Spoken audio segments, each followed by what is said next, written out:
Ćao svima! Danas pravimo jedno hrano jelo. U pitanju je ručak sa crvenim junećim mesom i tikvicama. Tako da ono što nam je potrebno za ovo su 3 tikvice.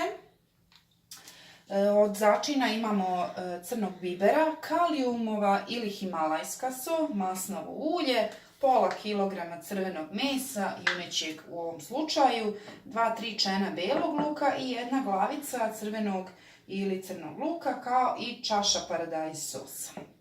Pa možemo da počnemo. Prvo ćemo da izdinstamo. Ja sam u tavu već ubacila da se ugreje maslinovo ulje.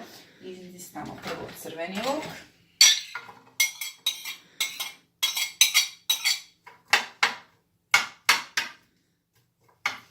I nakon toga ubacimo i beli luk. Sačekamo prvo da onako bude staklast, da se lagano izdinsta.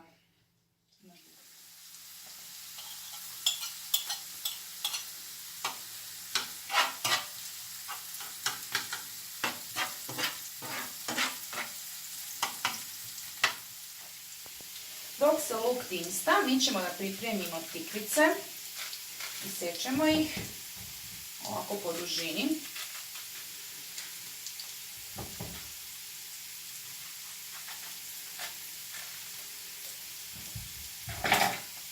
I sredinu ćemo da udubimo. Znači ove semenke ćemo da sklonimo.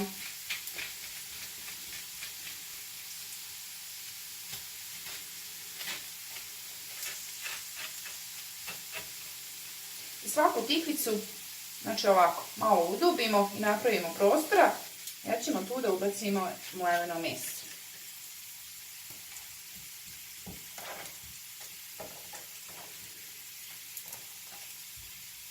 I ponoviti sa svakom tikvicom isto.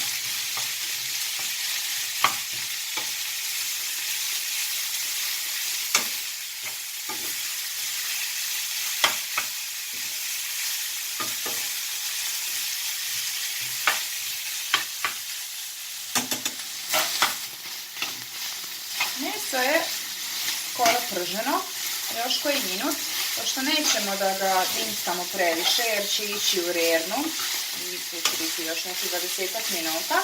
Tako da sad na kraju možemo da ubacimo prstoklad, soli,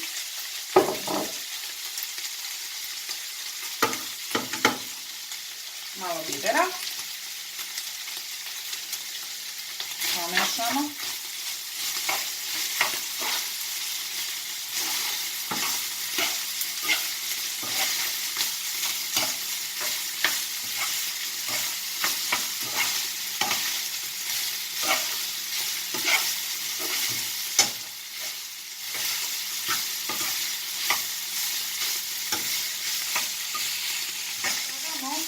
Čašu paradajz soka.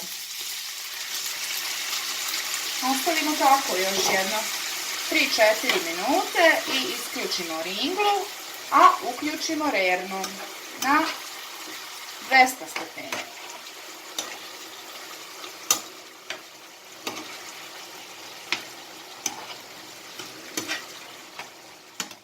Kao što vidite, tikvice su spremne. Znači stavimo ih u neku tepsicu, znači ništa ne uljimo, ne stavljamo ništa, znači samo ih poredamo i punimo mlevenim mesom tikvice.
20 minuta.